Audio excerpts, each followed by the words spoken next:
Hi there, I'm Chris Berman. We got a lot of games to cover, so let's get to it.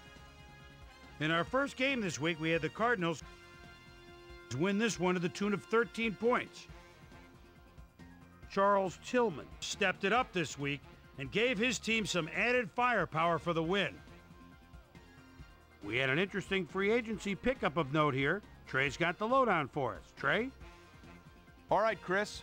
Let's switch gears and talk about players that'll have new homes in the National Football League, as free agency continues to play such a huge role in determining a team's makeup.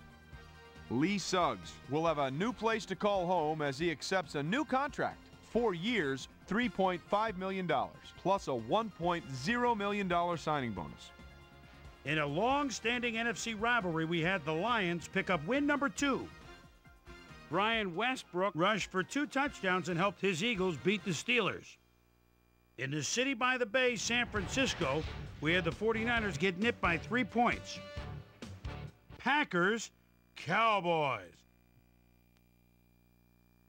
Ward surveys the defense at the 25. Extra receiver is split out. That's the tight end. Even though he's got double coverage, heads to the corner, touchdown. What a throw. The Cowboys go on to win this by the final score of 17-7. Over at Gillette Stadium, we had the Patriots come away with a brutal 18-point victory. We had a big trade also of note here. Trey's got the lowdown for us. Trey? All right, Chris. Well, trades aren't quite as common in the NFL nowadays as they are in other sports, certainly. But we've got news to report to you on the trading front nonetheless.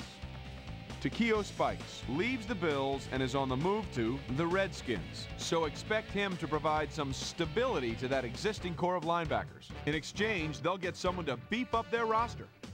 This guy is just one of those guys you love to have on your team. He'll be an immediate factor for his new mates. The Panthers racked up over 200 return yards in their win at the Georgia Dome. The Chiefs won at home and will stay home for next week's game when they meet the Raiders.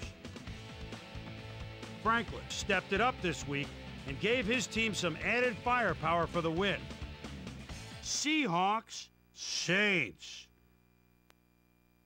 Sean Alexander wants to get his team inside field goal range.